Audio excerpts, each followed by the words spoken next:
Welcome everyone. Good evening. I'm seeing we still have some participants joining us, but I would love to get our event started here by introducing myself. Hello, my name is Megan McCauley. My pronouns are she, her, and I am the Director of Membership at the Fine Arts Museums of San Francisco. As always, I want to begin our event today by sharing my gratitude on behalf of everyone at the Fine Arts Museums for your ongoing membership support. Your support has carried us through the most challenging and unpredictable year we've ever experienced. And I just want to say thank you from the bottom of my heart and those of everyone at the team here at the museums. Happily, the De Young Museum has reopened its doors. If you'd like to visit the De Young, and I hope you will, please note that we do require timed tickets for all visits, and you can reserve them in advance on our website. Today, we are here to get to know one of the newest additions to our curatorial team, Furio Rinaldi. Furio joined the museums in May 2020 as a curator of drawings and prints in the Achenbach Foundation for Graphic Arts, the Department of Works on Paper, including prints, drawings, and photographs. He will be in discussion today with Karin Breuer, curator in charge of the Achenbach Foundation. Following Furio and Karin's discussion, we'll have a Q&A at the end of the event, and you're welcome and invited to add your questions throughout. Dr. Furio Rinaldi is an expert on 15th and 16th century drawings, particularly from the Italian Renaissance and the schools of Leonardo da Vinci, Raphael, and Michelangelo. Most recently, Rinaldi was a specialist, associate vice president, and head of sale in the Department of Old Master and 19th century drawings at Christie's, New York. Prior to his appointment in San Francisco, his curatorial experience includes positions in the Department of Drawings and Prints at the Metropolitan Museum of Art in New York and at the Pinacoteca di Brera in Milan. Karin Breuer is curator in charge of the Achenbach Foundation for Graphic Arts at the Fine Arts Museums of San Francisco. Over the past 35 years, Breuer has curated more than 50 exhibitions at the Legion of Honor and the De Young on subjects as diverse as Richard Diebenkorn's prints, Henri Matisse's art books, and 20th century landscape drawings. Her publication projects include the Expressionist era in Germany, 1900 to 1933 in 1990, 35 years at Crown Point Press in 1997, Japanesque in 2010, Ed Ruscha and the Great American West in 2016, and Ed Hardy, Deeper Than Skin in 2019. Now I welcome and present Furio and Karin. Enjoy. Thank you, Megan. Thank you very much. Hi, Karin. Hi, Furio, and hello, everyone. What an amazing career you had at the museum. I mean, just from listening of the titles, all these fantastic acquisitions, exhibitions, monographic shows. It's really an incredible accomplishment.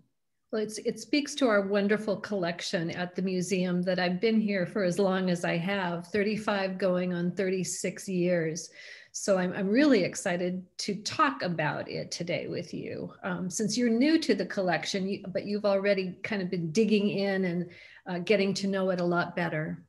Yes, well, it's the thing that I thought for this event, for this talk, is that everybody identifies the Achenbach collection in San Francisco as really more prominently as a print collection. Of course, printmaking is really one of the excellency of the Bay Area, and you have done so much to promote it with acquisitions and exhibitions, Crown Point Press, Paulson Bott, and all the amazing printmakers from the area.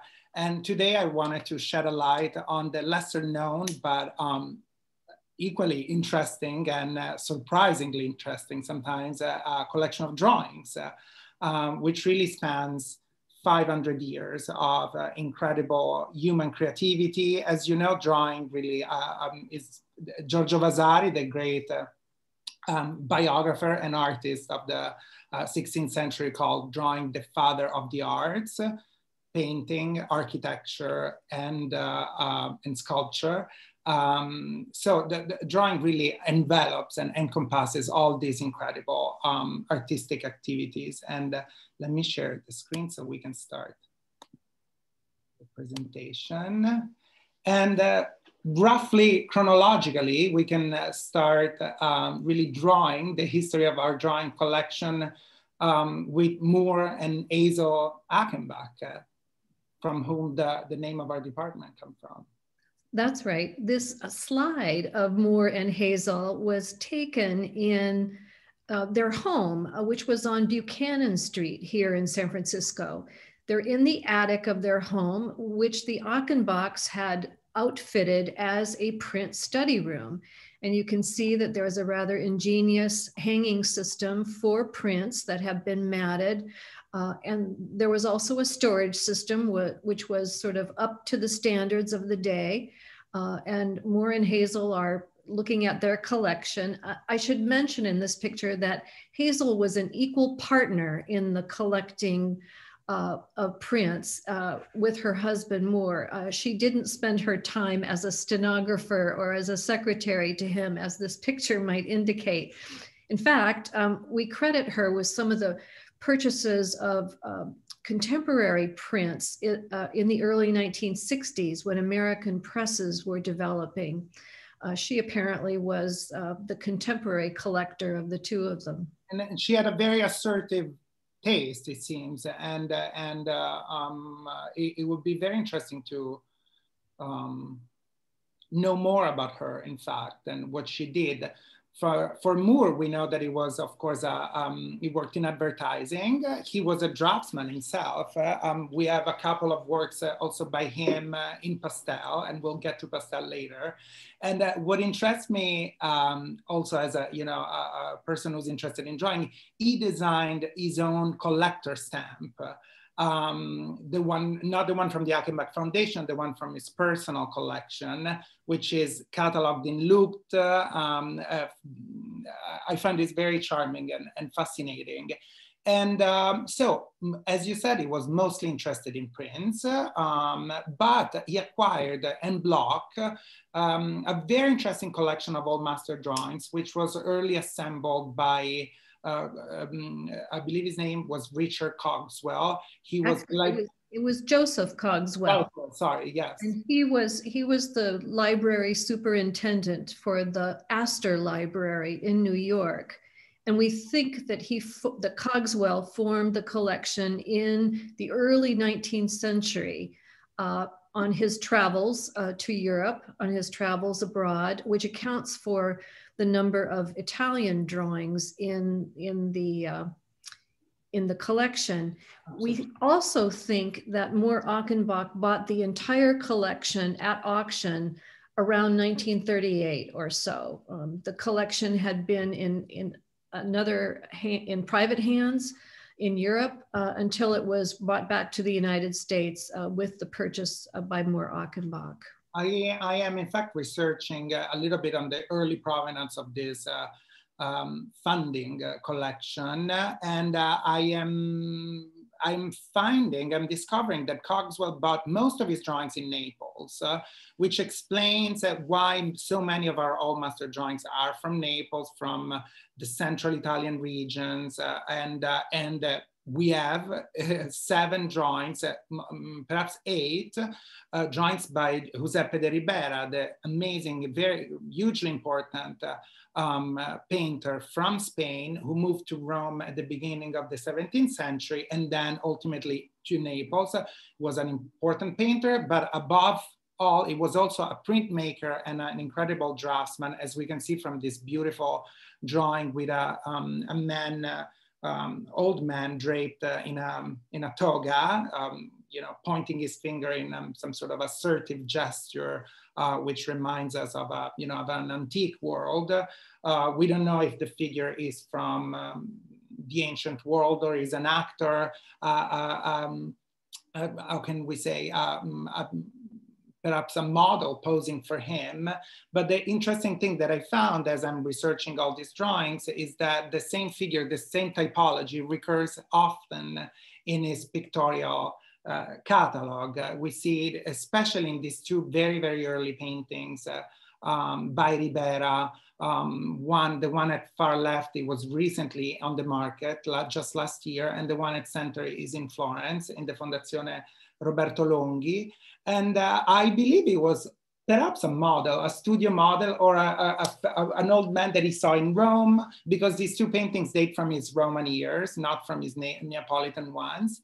And almost then I don't know, repurposed for different figures in his painting. So I love how drawing can become really, how can we say, you know, the receptacle for a stock of figures that the artist constantly go back to and reuses.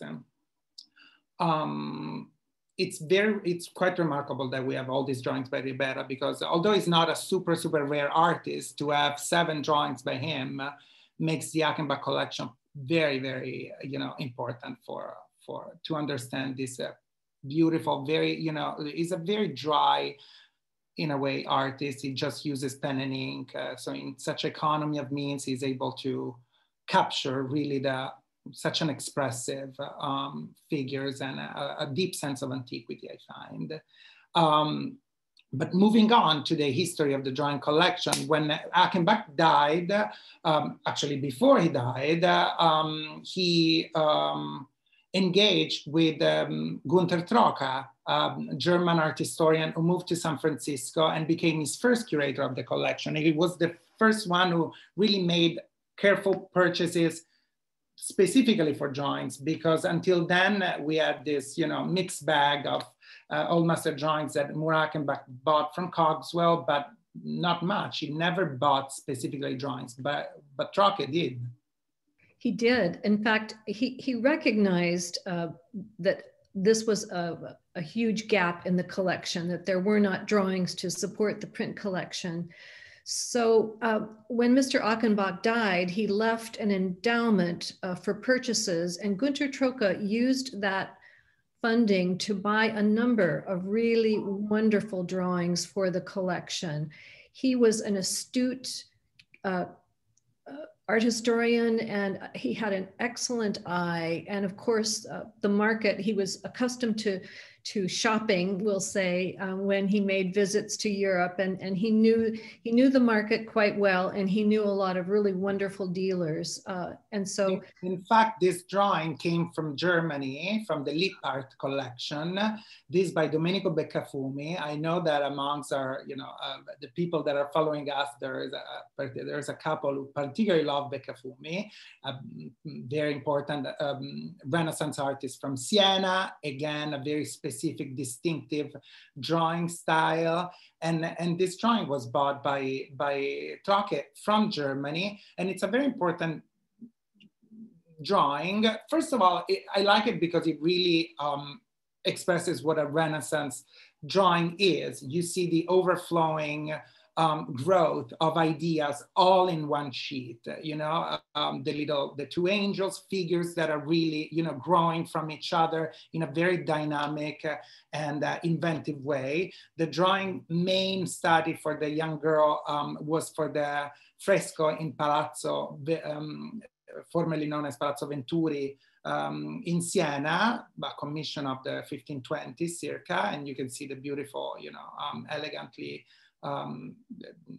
young woman in the scene for the continents of Scipio, but also the other drawings, the other sketches were used not only for other sections of the fresco, we see the 2 angels in the spandrels, but for other paintings. So it's really a drawing that tells us how an artist really thinks and how ideas are developed sometimes at the same time.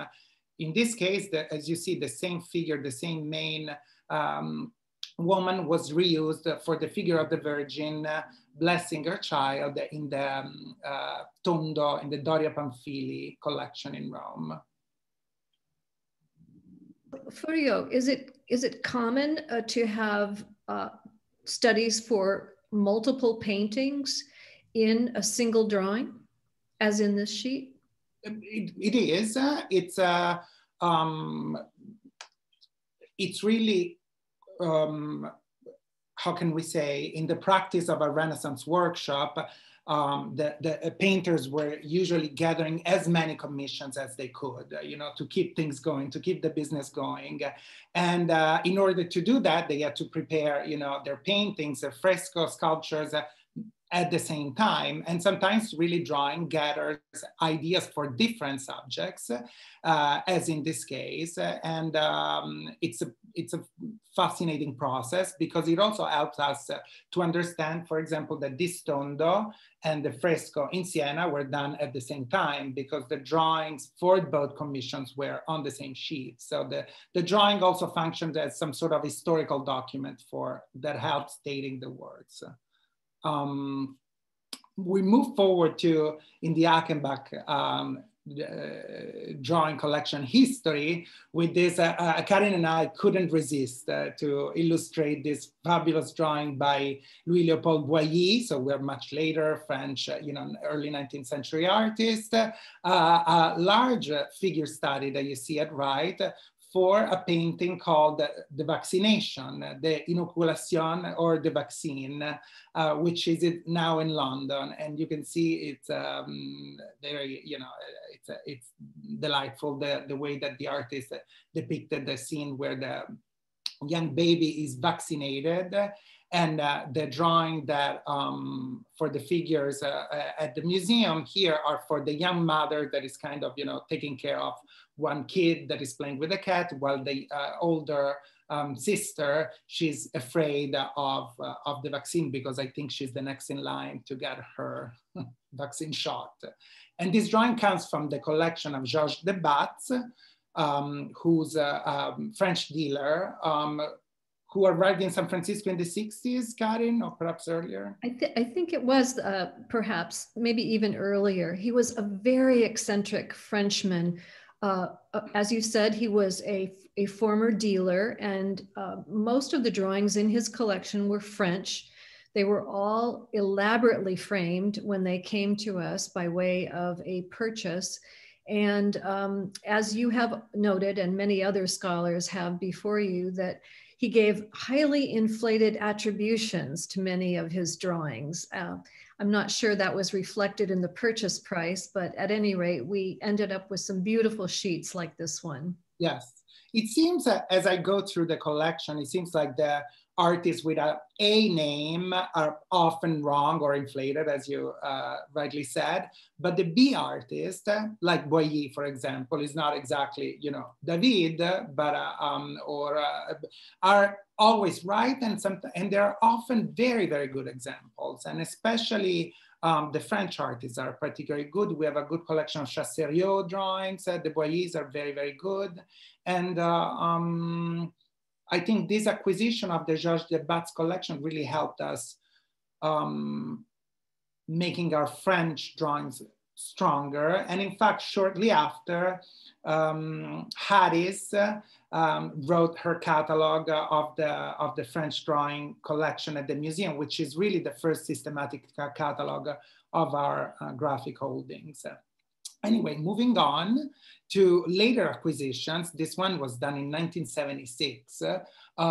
It's really one of the icons and one of the most beautiful drawing in the museum collection. And I think one of the best Guercinos in America. Of course, drawing by Giovanni Francesco Barbieri, known as Guercino, the most important, certainly the most prolific draftsman of 17th century Italy, a master of the pen and ink technique.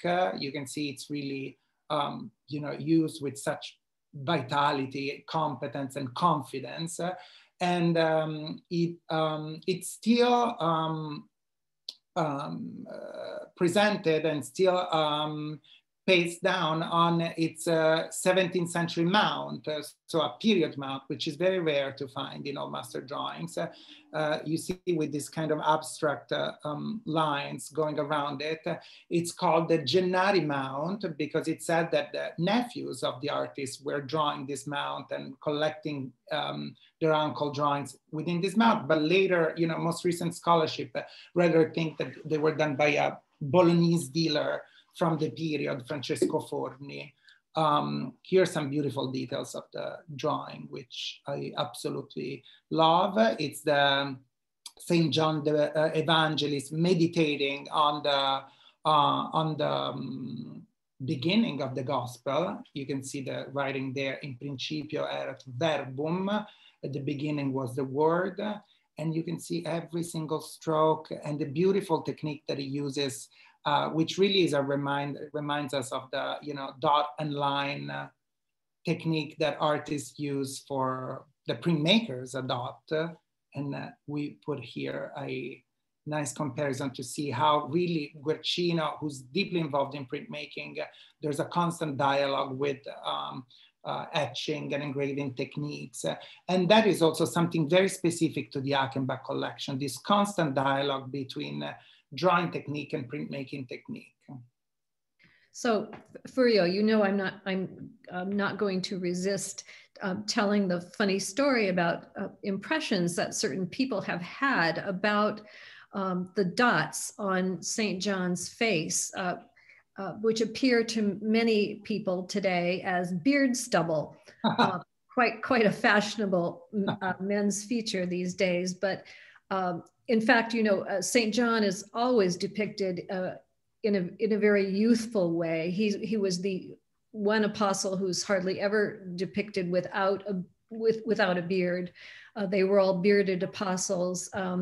And oftentimes he's even effeminized, I think, in some of the depictions of him. But in this case, he appears to have beard stubble. But in fact, Furio has just revealed why those dots are there. This could have easily been translated into a printed form. But in fact, I think we don't think that it ever was. It never had an appearance as a print. Later, not at the time of Guercino, but absolutely. Later on, it was engraved. It was copied also. There's a copy of this drawing in Windsor, which people thought it was the original one. And then this one showed up and appeared, and the stark, you know, quality in difference in quality showed that this one is definitely the authentic one, as you can see from the, you know, beautiful pen work, which is really remarkable. And also the subject matter is fascinating because it really, how can we say, it relates very nicely with some other iconic images here at the Legion of Honor. So we have the Rodin thinker at left, the Guercino, and the Gauguin, which you're gonna see shortly now. So I love looking at this group because they are all thinkers, clearly, with their hands propping their heads as they're deep in thought. But in fact, it makes me also think about the donors of two of these works. On the left, of course, is the great Rodin thinker that was a gift of Alma de Bretteville-Spreckels, the founder of the Legion of Honor. And then on the far right is a wonderful drawing by Paul Gauguin that was part of a gift that came to us from the legendary Tulla Hanley. And I'm going to let you, Furio, talk about why she was so legendary. Well, as soon as I arrived in San Francisco, I became obsessed with Tulla Hanley. As I was going through the collection, I identified some of the most important works that we have, especially the Impressionist and Post-Impressionist work from the Hanley collection. And so I started a little bit researching who this Dr. Edward Hanley and Tulla were. And while Dr. Hanley was certainly, you know, interesting, the flamboyant personality of Tulla Hanley caught my attention the most. She was, who was she? Okay, she wrote a book. I mean, she's such a character. Yeah, she was an exotic dancer, I think, is the polite way of putting it. Yeah. She was. And Mr. Hanley, Dr. Hanley was from Bedford in Pennsylvania. So, you know, and I don't think she really felt comfortable in the more restrained East Coast society. And for some reason, when she arrived to San Francisco, she fell in love with the city. She fell in love with the Young Museum and decided to donate the entire collection that her and her husband assembled over the years to the Young in 1969. And this one, the photo that you see at left, it was taken at the opening of the inaugural exhibition of the Tanley collection, and she stripped down in front of the kids. You can see they're laughing, they're kind of, you know, fascinated, and she started dancing, which I think, and I heard from, I went back to see the San Francisco Chronicle review of that show of 1969, and she brought a drag queen with her, and they all started dancing. I mean, now it's all very, you know, blasé and fashionable, but back then it was, I think it was very daring, even for San Francisco, who's, you know, that the city is very progressive, we know, but she left a mark, definitely, and thanks to her, we have the amazing Arlésienne by Paul Gauguin, among the many other things. But this, I would say, Karin, is really the icon of the collection, perhaps of the museum. I mean, I would say it's one of the most significant work of our entire collection. You know, it's probably the best known drawing in our collection, and it's known internationally. She's actually been featured in so many exhibitions worldwide. Every time there's an exhibition of Gauguin or Van Gogh and Gauguin, Madame Genoux is there. We used to joke that she had more stamps on her passport than many of us traveling curators. And indeed, she has traveled the world representing our collection, and also one of the great moments in the history of art. Fantastic. First of all, when I saw it in person, I mean, it's such a striking experience because it's very big. It has almost a cartoon size.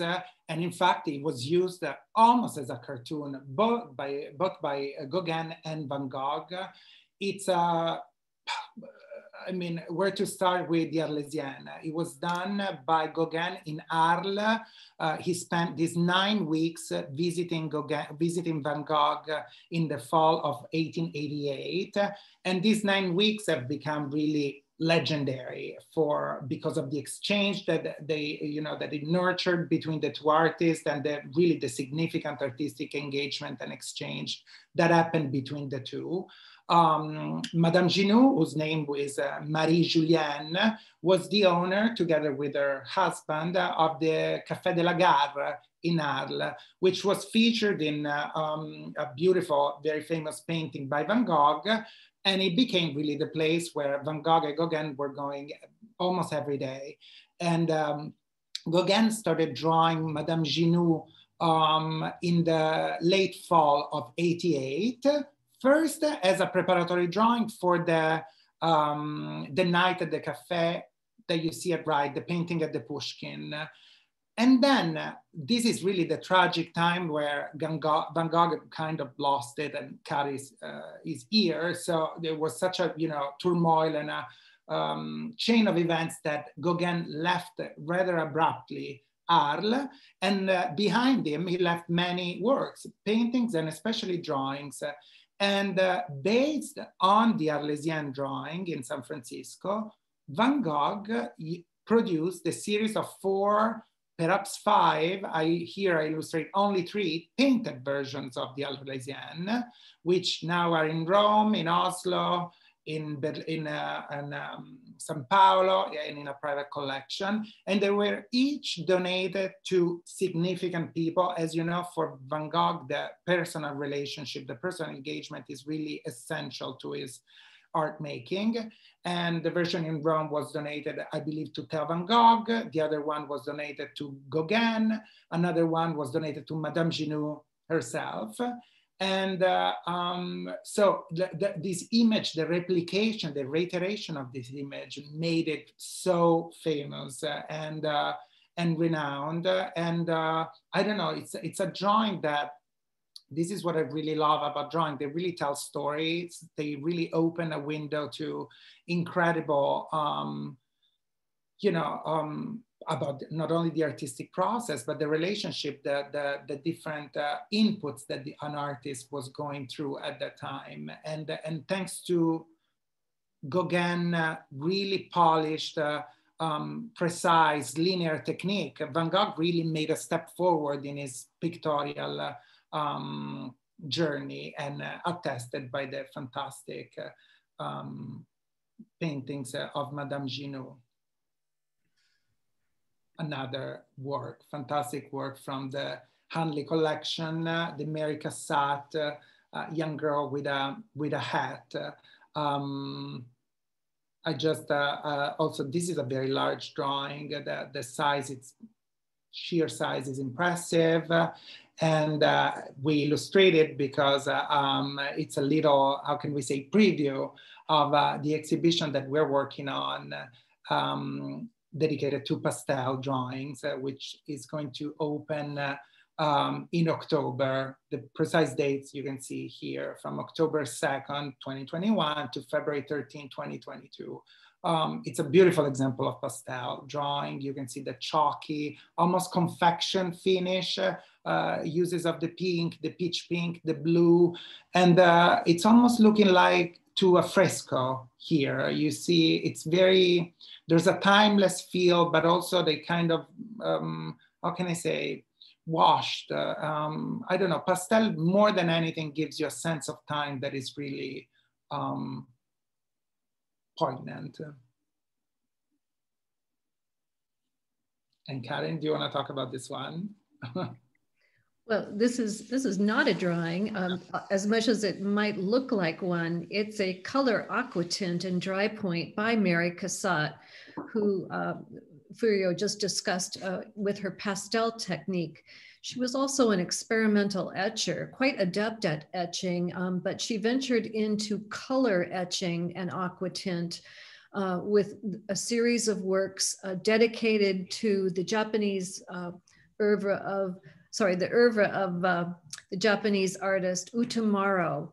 This was in the early 1890s when Japanism was all the rage in Paris. And it was probably one of the more beautiful moments in printmaking as a response to Japanism at that time. Furio was very interested in knowing of its background as a record setter at auction. You want to tell us about that? Well, coming from the auction world, it really struck me that this was, when acquired in 1980, was the highest prize fetched by an American print. So not by a woman artist or by a print by a woman, by an American print in general. So that is really remarkable. Also of the, of the vision that the curators have to really pursue works by Cassatt and women artists in general. This was also what featured in your Japanesque show, which I find the idea very sophisticated and fascinating.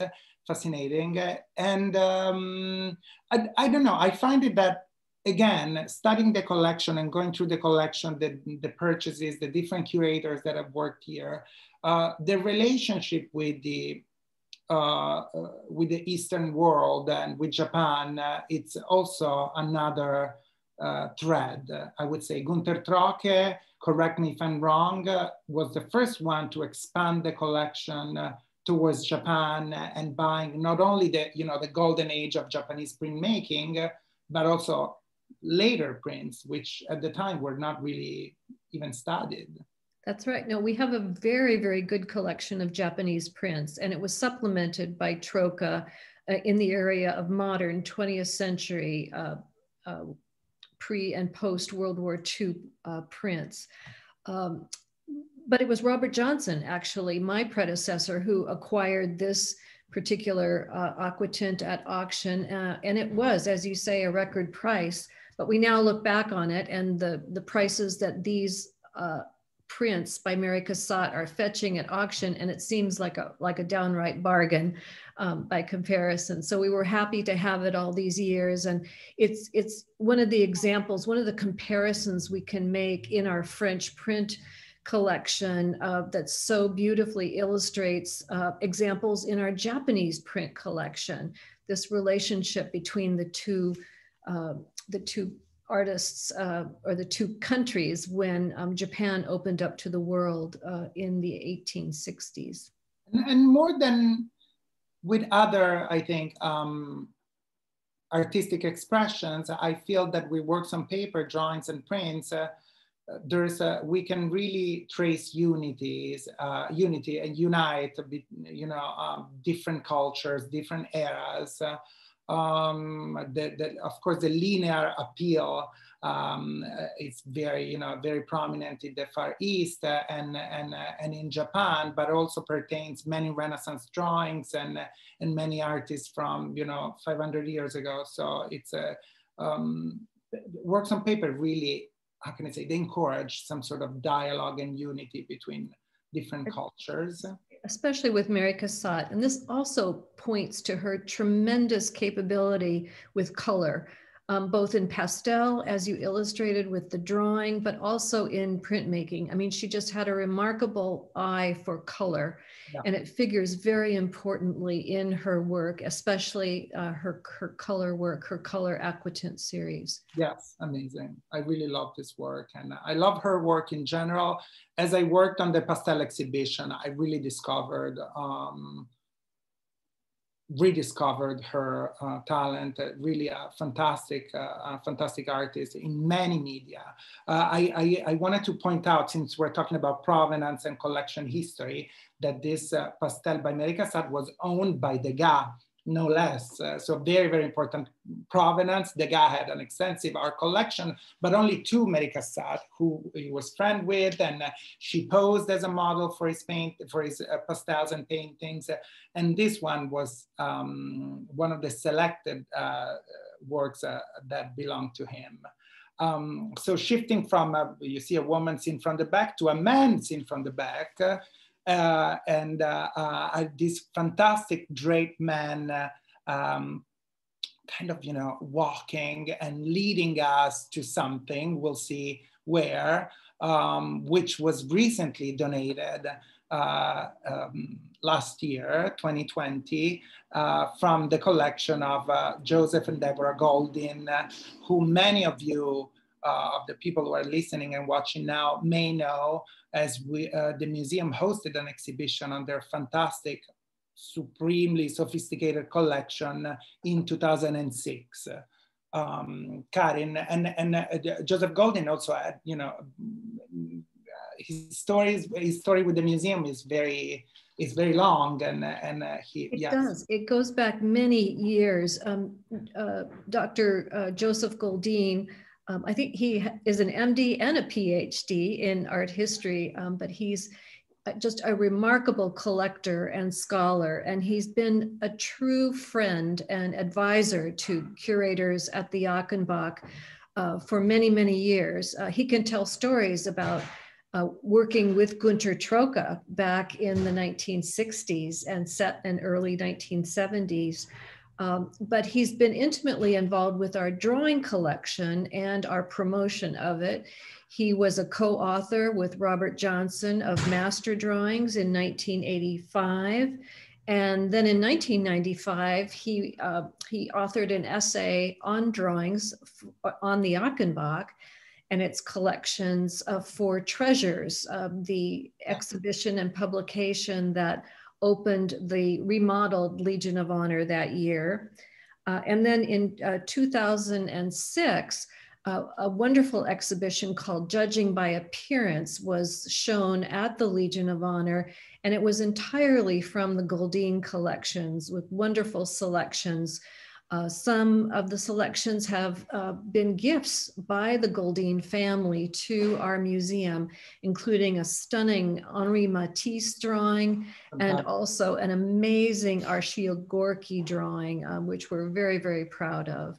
Yes. So we are indebted to Dr. Goldin for his interest, his long history with our collection, his interest in its growth, and his scholarship regarding certain aspects of the collection. Absolutely. And getting to this drawing, Giuseppe Porta is a late Mannerist. He's from Venice, but he moves to Rome and following his master, Francesco Salviati.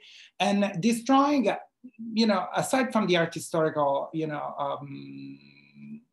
elements. I think it's such a masterwork in this combined use of red and black chalk. You have the main figure, which is drawn in this very polished black chalk technique. It's reprised at the bottom, from the bottom, with pen and ink. Probably the artist wanted to go up and complete the entire figure, but got distracted, who knows. And on the background, you have all this backing of figures done in red chalk. And they're so evanescent, you almost don't see them. And the more you look, the more faces you discover. Such a dynamic, forceful drawing, very sophisticated, as I would say most of the works, if not all of the works from the Goldin collection.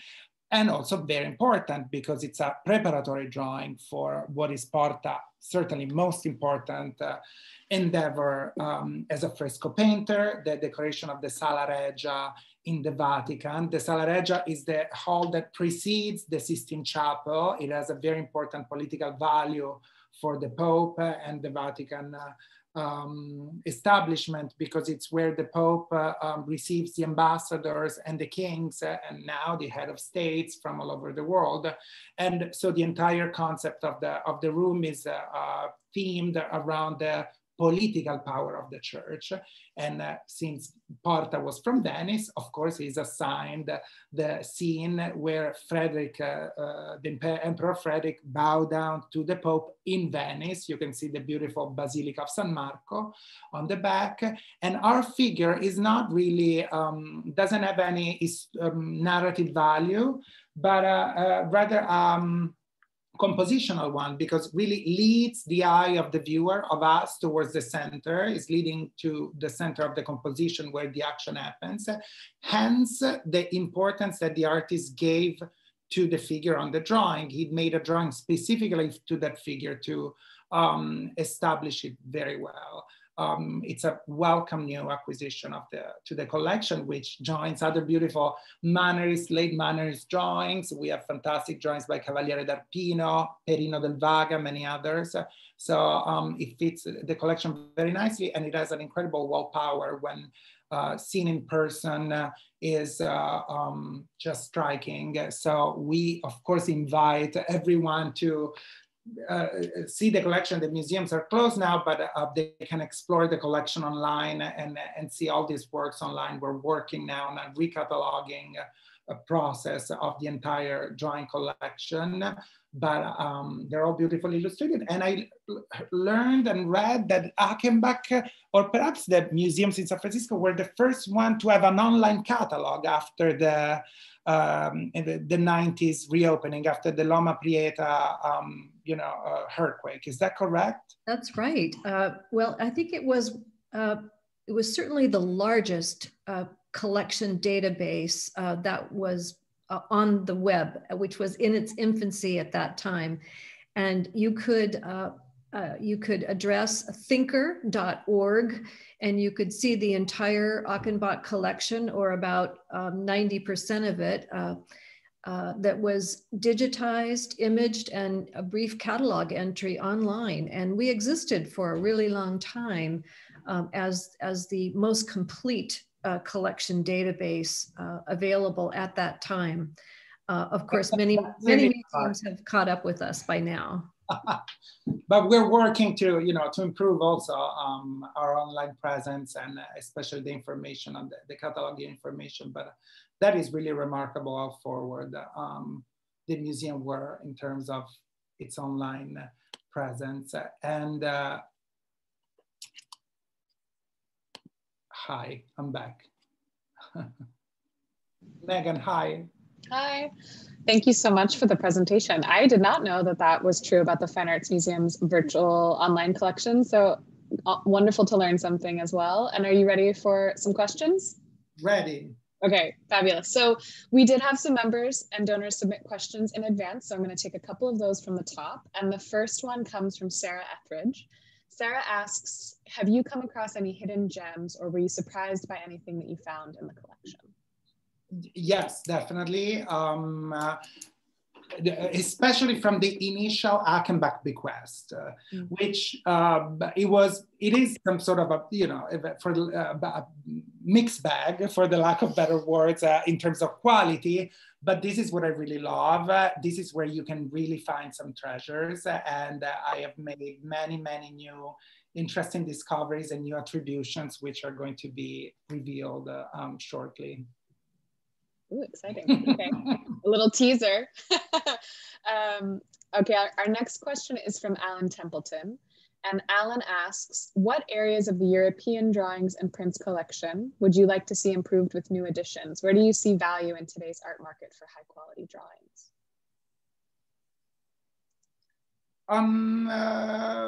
Improvement. I think the collection is particularly strong in some fields, like 19th century.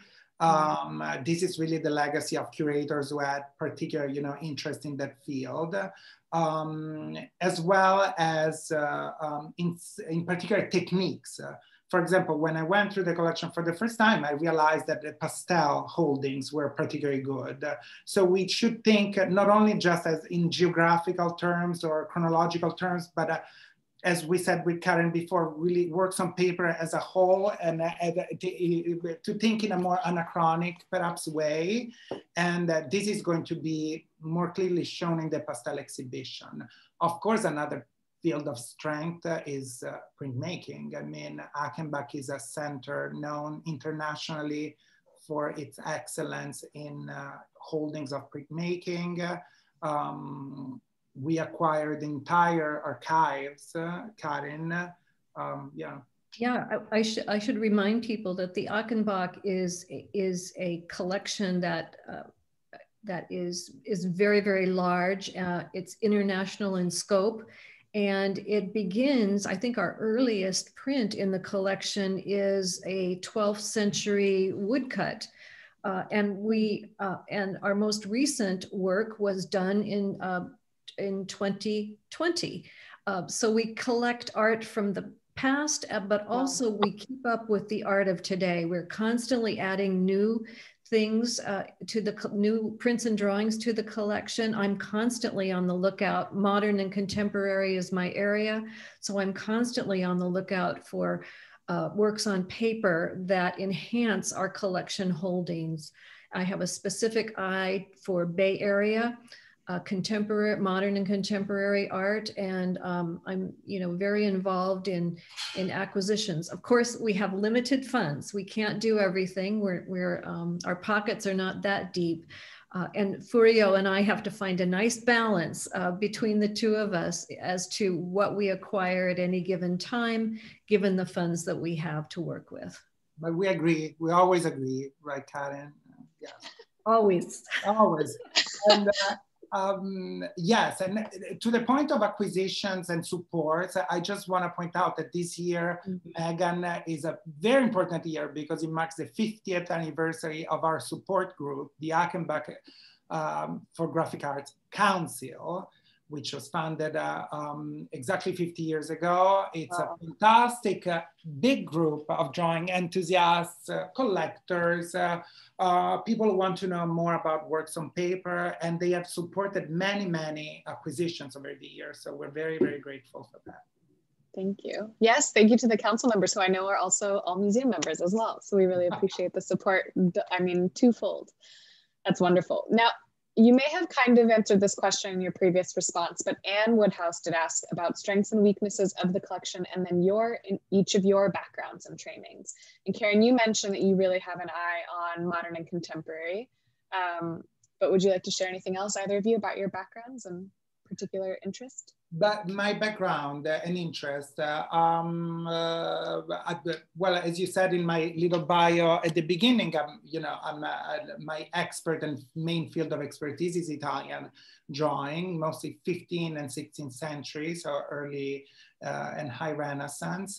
But I have wide interest. I like everything, and I think with a collection like Achenbach, it really gives you the opportunity to be creative and exercise your eye with so many diverse, interesting things. But of course, the core of my interest as a scholarly, I would say it remains, early Italian drawings for sure. But I'm equally dedicated now to a lot other many other things. I'm working a lot on French drawings. I believe the French, 18th century, 19th century drawing is really one of the strengths of the collection also. So definitely it's something that we're developing with exhibitions, installations, online, content. Yeah. And print and drawing curators are expected to be generalists because their collections are like the Achenbachs. They're international in scope, and they range over a period of centuries. There are very few of us who work for museums where we can be strictly specialists in one particular area.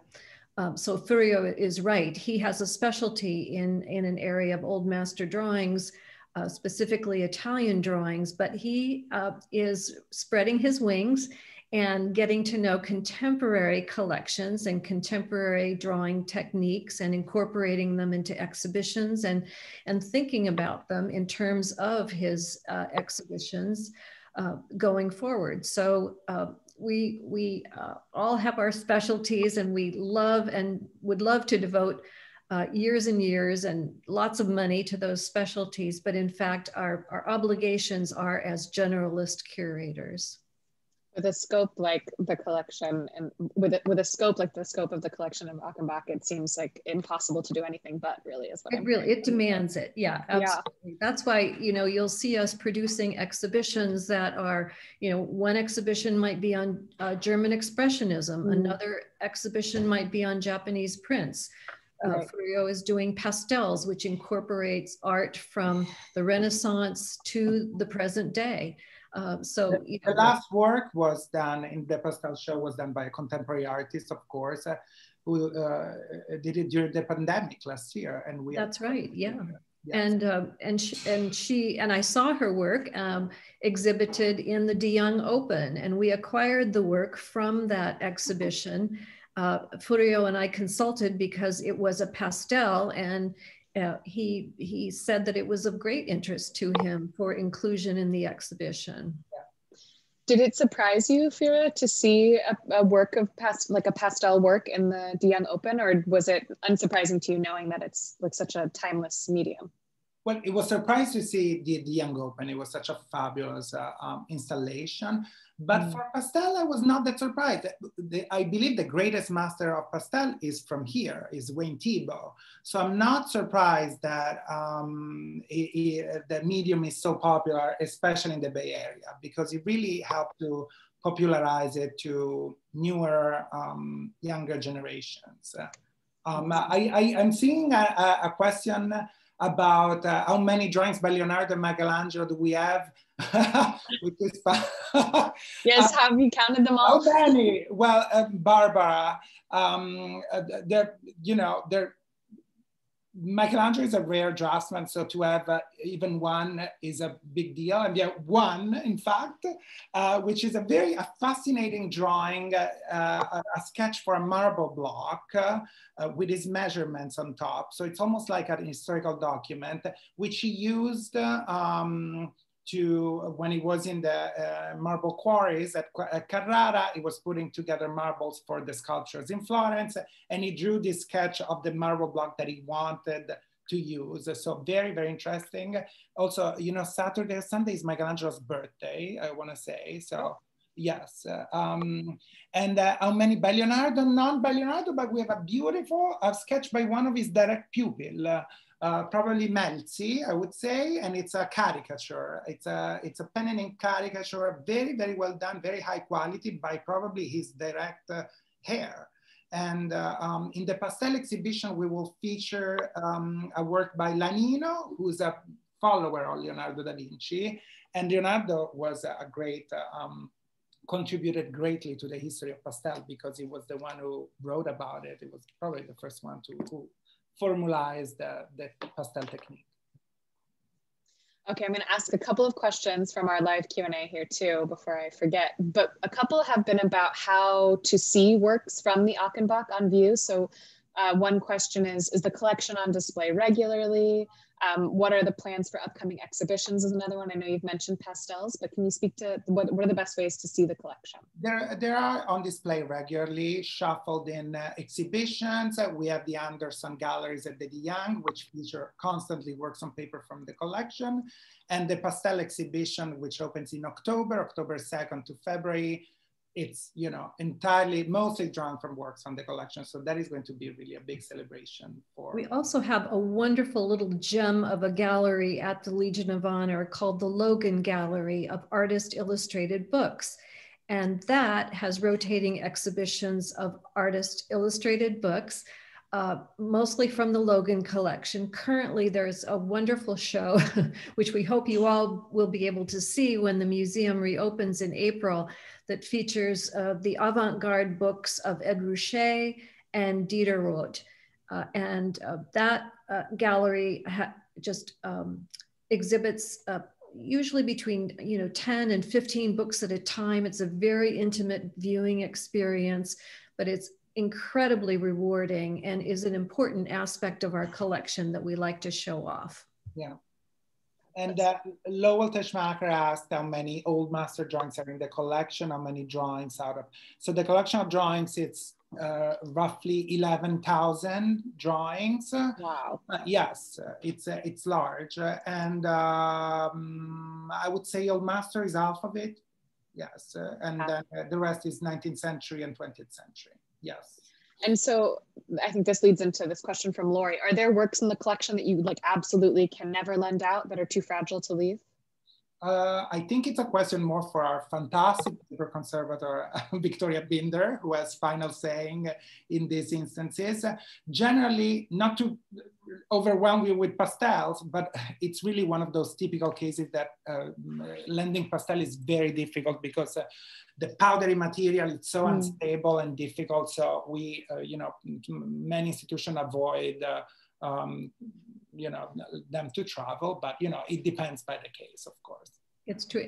The Mary Cassatt, which we just saw in Furio's presentation that will be in the pastel exhibition, is rarely lent because it's a pastel that if it experiences real jostling in transit, can lose some of its surfaces. So we haven't lent that in quite a long time, and it's unlikely we'll lend it anytime soon.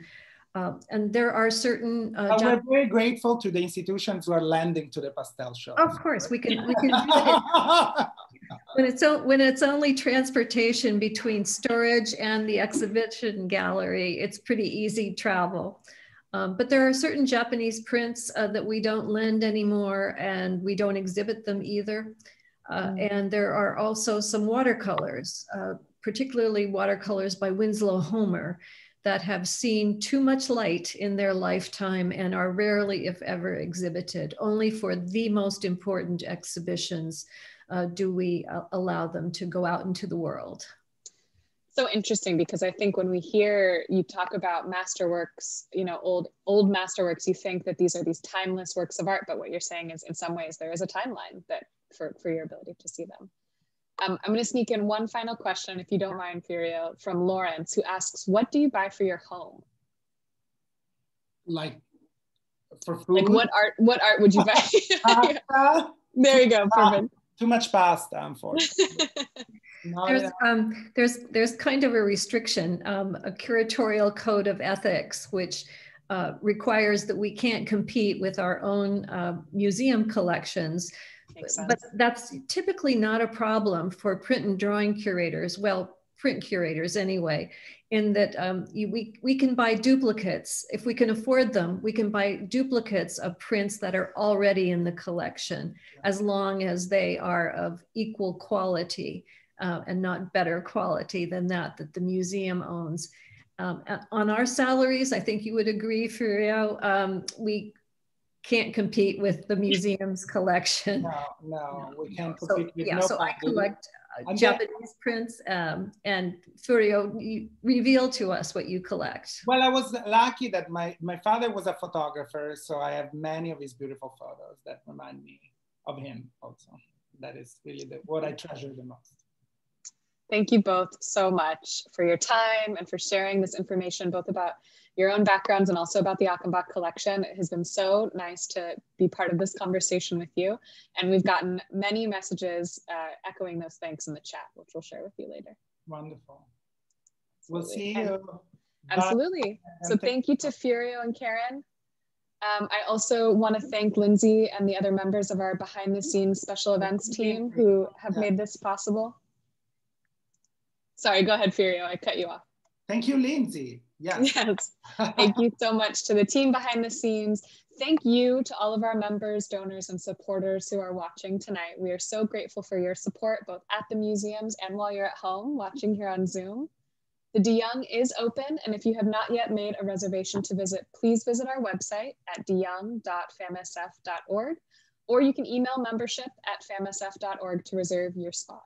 You must have a time ticket to enter the DeYoung, and I highly recommend an advance reservation as we are booking up several days in advance. If you do feel inspired to go above and beyond, you can always make a contribution by visiting donate.famsf.org. But in the meantime, you should be seeing a poll on screen shortly. If you have a moment to give us your feedback, we would love to learn more about what you want to learn about from us. And once more, thank you all so much for joining us today. If you have any questions about what's on view or how to use your membership benefits, don't hesitate to send us an email or to reach out. Thank you so much.